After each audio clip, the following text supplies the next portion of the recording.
of a person just doing what they know, then we judge less. And we literally forgive them because they don't know any better. Because if you know better, you'll literally do better. So that's what I did. In my situation, though, I was sexually assaulted by a lover who didn't want me to leave them. And it was just really interesting how they went about keeping me. And they didn't get to keep me. But yeah, that's what I would love for you to consider, that perspective. That people do what they know. And most people don't know any better. And that's what we do in the Healing Place family. We actually teach each other better. It's a safe environment. That's what the Healing Place is. It's a safe environment for you to manifest the best version of yourself. Because a lot of times out in this world, it's just not safe. It's not safe for you to evolve. It's not safe for you to love. It's not safe for you to learn. And what in the Healing Place, what we've done is collectively create a safe space for you to not only find yourself, but when you find yourself and you realize just how damaged you are, to heal yourself too. That car is loud back there. So that's what we do in the Healing Place. Do I see that baby? I saw somebody ask me that. His parents, his mother is a child psychologist. His father works for the FBI. And yes, I do visit with him. I placed him with a mother that was a child psychologist so that when he gets older and he does evolve and he begins to ask questions, not only can she answer them with integrity and professionalism, she will have bonded with him and developed a genuine love for him by then. So just on all aspects, I wanted him covered.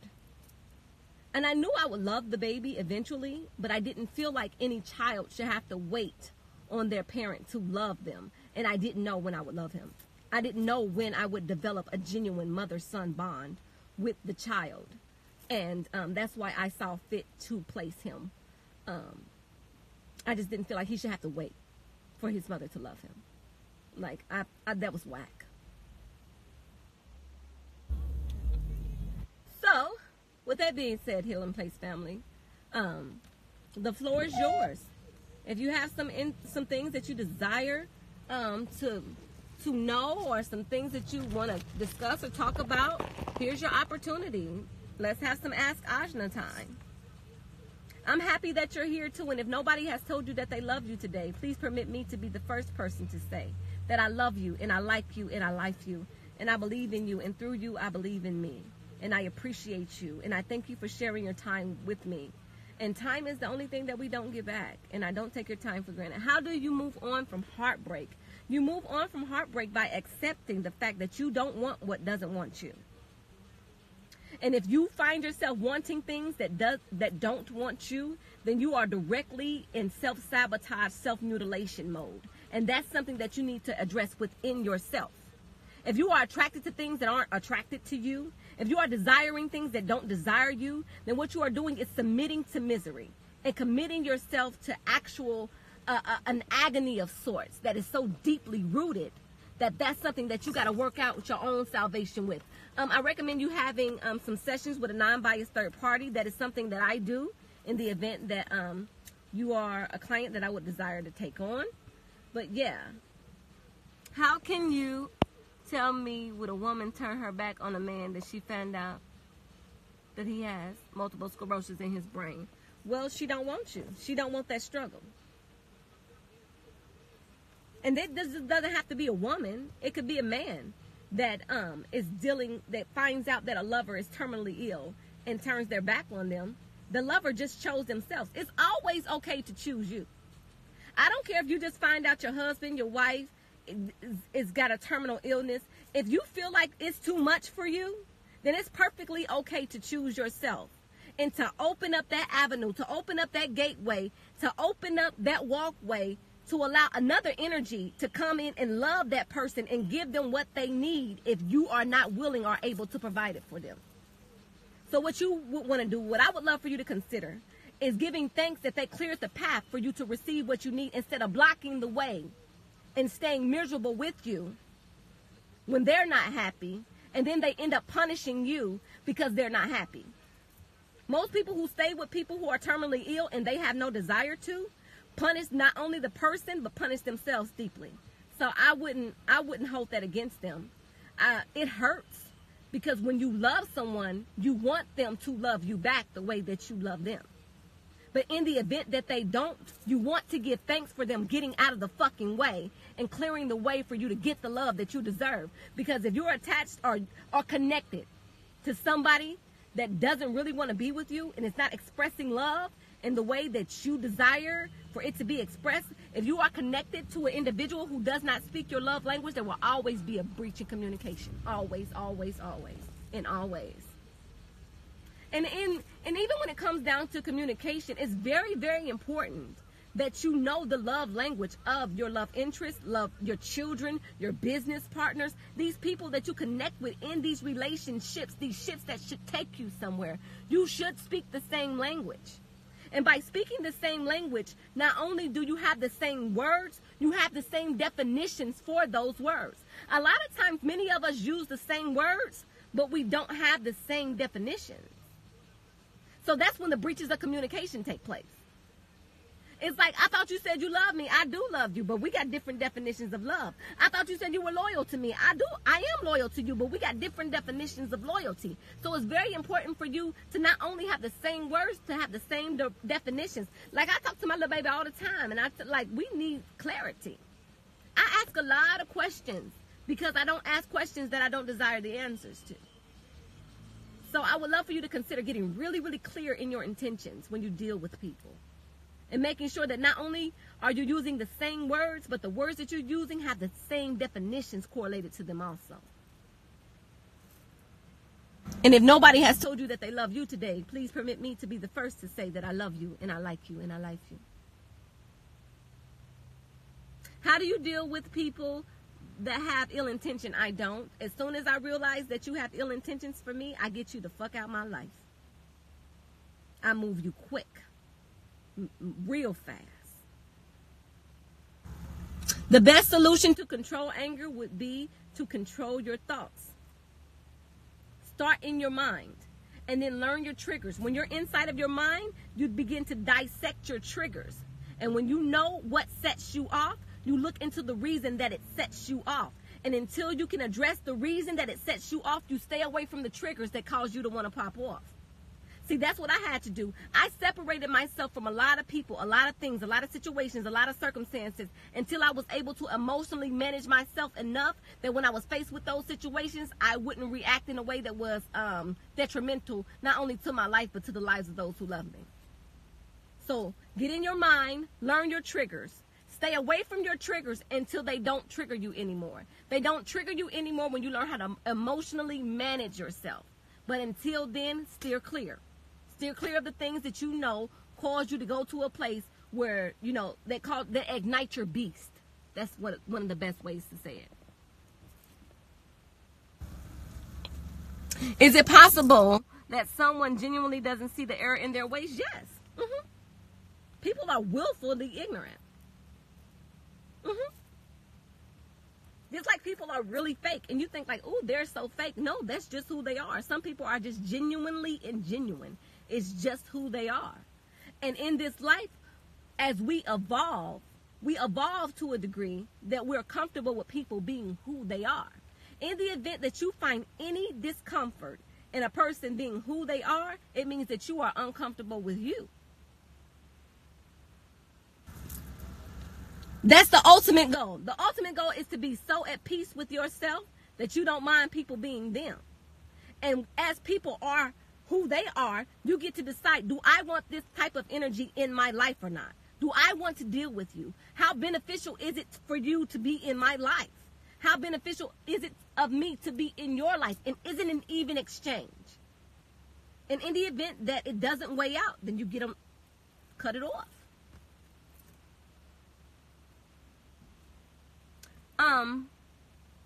I don't know what that said, but I'll keep on reading. Maybe you'll type it again.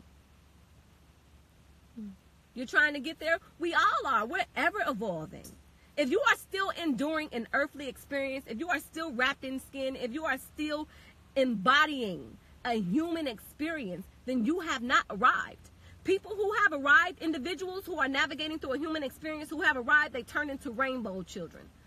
are rainbow entities. And you know, that's when your body shrinks and then you dissolve or evolve into literally a beam of light. And the rainbow children, you can look them up, or the rainbow bodies, you can look them up. Like they go, like Buddhist monks do it, like once every 5 years they evolve. They go to a sacred space, into a temple or under a Baha'i tree, and they literally evolve. And when they go back and check for them weeks later, it's nothing left but like the garments that they wore, or like some teeth or some hair, because they reached such a state of enlightenment that they have released their bodies and the bodies dissolve. It does happen. It can happen. Does it happen normally? No. Is it an anomaly? Absolutely.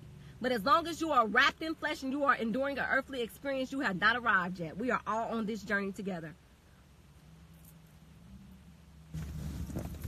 How do we break down general cycles of behavior? Ask that in a different way. Ask that in a way that everybody can understand it. What are you getting at? Is it okay? Okay, these questions are moving fast and I don't scroll. If I miss your question, I just miss it. The best way to deal with emotional teenagers: be patient. Create with your teenager. Create with your children. Create with your spouse. Create together. The thing of it is we don't like to be dictated to as human beings. As these godly beings that are having this earthly experience, the energy that is inside of you, me, your child, our children, doesn't have an age. It is ancient oftentimes. It is recycled energy many times. So that's why children feel slighted. You ever see children that feel like they don't want you to tell them what to do? Good afternoon, Mr. Darby. How are you, this sir? Or good evening, wherever you are. Children want to feel like they're a part of the plan. Your lover wants to feel like they're a part of the plan. So create with your children. If you're dealing with a lover or your child or a parent or a worker that feels like they're being slighted in any way, it's because they don't feel included. So create with them. Take the time, take the opportunity to create with them. And as you create together, then they feel a part of it, and they are not so adapt to disrespect the rules or the laws of the land because they created the laws together. Is the answer to oppression ownership every single time? Yes. Nothing that you own should oppress you unless you decided to take ownership of some bullshit. No, it doesn't matter what time you meditate. Just do it. Start anywhere. Just start. How do you deal with depression and lack of creativity with your children? You do things with them. You actually do activities with your children. Inspire them. How do you deal with anxiety?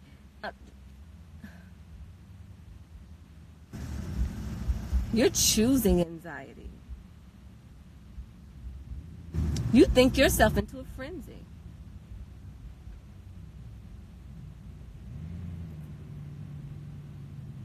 Even when you're calm, you think yourself into a frenzy. This is not your ordinary case of anxiety here that we're dealing with. You literally think yourself into a frenzy because that's where you're comfortable at. That's what's the most familiar to you. I know. I saw it, Vicky. So it's a matter of you controlling your thoughts. You might be ready to book a talk with Ajna. We may need some private time soon. My baby mother don't want to give my baby my last name, but call me the father. Go get some DNA. How about that? Go get you some DNA. Because guess what? They can't deny you your baby's name when you really the motherfucking daddy. You may not be the daddy. You ever thought about that? You may not be the daddy. So before you get mad that the baby don't have your name, you might want to make sure that's really your baby. How do you trust in a new relationship? You build together. You create together. Me and my little baby that I decided to give the opportunity to manifest with me in this life, on this plane. We don't do nothing separately and then just try to include each other and fit each other in the cracks. No, we create it together. I say my ideas, they say their ideas, and then we come up with a plan together to execute the plan together. It's kind of like moving together. Nobody moves in each other's houses. If we're going to live together, we're going to move in a house together. I'm not moving with you. You're not moving with me.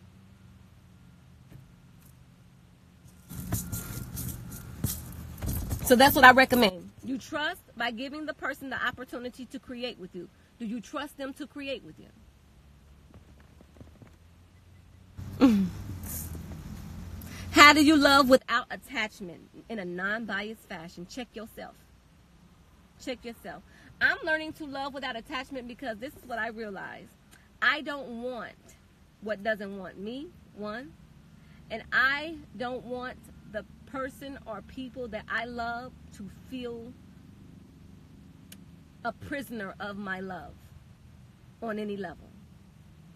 So I'm very conscious and very cautious about what I say, how I say it. I give them an opportunity to be very clear with me. I get very, very clear with them. I realize that this is their life, and they have every right to be happy in their life. And I don't want to impede their happiness in their life. So in the event that the way that they live their life no longer brings me pleasure, I release them from my life so that they can live their life to the best of their ability in comfort and in love.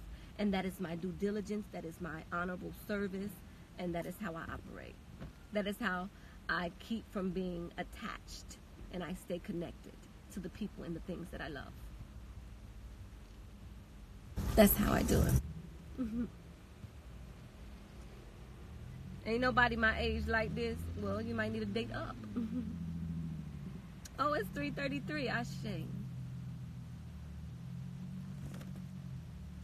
Some of these comments are moving so fast.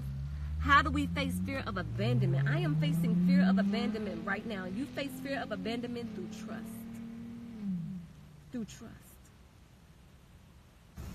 Because that is one of my capital fears. And every time I'm afraid of something, I face it. So I'm learning to be more aware of what brings me to a place of fear. But fear of abandonment is something that I'm overcoming even right now. Like, I trust you enough not to leave me. But I'm learning how to trust myself enough to be okay alone. So when I realize how okay I am alone, it doesn't matter who comes or who stays, because I always got me. So that's how I am learning to navigate through fear of abandonment and literally conquer it and wear it like shoes. I have my feet shod with that. What was once my deepest fear is now my garment to wear as I see fit. And it's a good thing, and I'm grateful. I'm very, very grateful. It's a lot to trust a person to handle you properly when you give them permission to rearrange things in your world.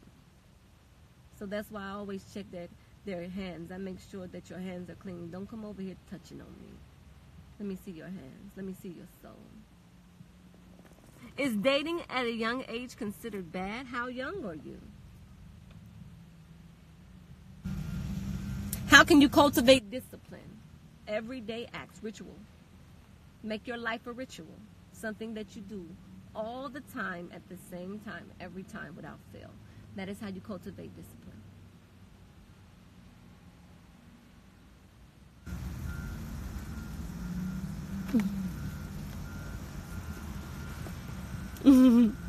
And if nobody has told you that they love you today, please permit me to be the first. And I love you. I like you. I like you.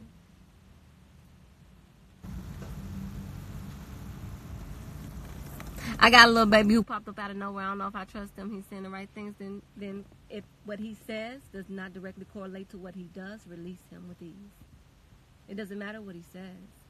What he do? What he do? People say the most beautiful things. If their actions don't match, then what they've said is merely just sounding brass and tinkling cymbal. It's lots and lots of noise. How do you break generational curses? Through you. You. I've broken so many generational curses through me. You rewrite the wheel. You reinvent the wheel.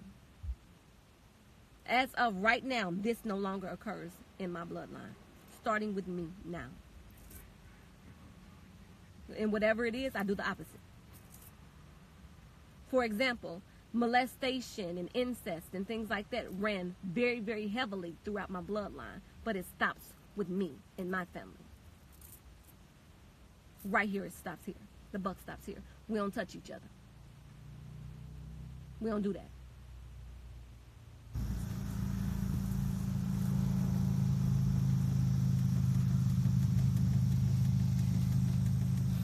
And if nobody has told you they love you today, let me be the first to say that I love you, and I like you, and I like you. Reinventing the wheel is costing. Oh, yes, it's expensive, but it's so worth it. We have to consider looking at the laws of nature when we develop ourselves, and to literally mimic the laws of nature. And the laws of nature tell us that we sow, we wait, and then we receive. And then after we receive, we still have to harvest. So you find your good ground to sow into. Then you check the conditions of your seeds. And when your seeds are good and you know you got good seeds, and you plant them into the fertile ground. And then after that, and before you even plant them into the fertile ground, you got to till the soil. You got to make sure that it's not rocky. You got to get the roots and stuff out. And you till the soil, and then you plant the seeds. And then you wait for harvest rain. And then you go weed your area. And this is long before you even get a sprout up. And then you wait. And then you wait some more. And then you wait some more. And then after that, you wait. And if you're kind enough, if you're patient enough, if you're attentive enough, not only will creation give you back what you planted, it will give you back what you planted 100-fold. It doesn't just give you the seed that you planted back. It gives you a tree full of fruit. And inside of each one of these thousands of fruit are seeds, just like the original one that you planted in your patience. So if we are kind enough to ourselves to follow the guidelines of life, to follow the guidelines of universal acts and practices of even agriculture itself, then we will reap our harvest. Many of us are just way too impatient, and that's why we don't reap the harvest. And even after we reap the harvest, after we reap the harvest and we see how much is grown, you still got to go out there and actually harvest the land. You have to cut the wheat down. You have to separate the wheat from the tare. Then you have to mill it and grind it up. Like, this is a process. It's a process. And many of us don't surrender to the process. So that's why we don't get the end result. So many of us just want bread, but we don't want to plant the wheat. And then after we plant the wheat, we don't want to cut it down. And then we don't want to separate the wheat from the tare. And we don't want to go through the process, but we want bread, though. You want bread with no process.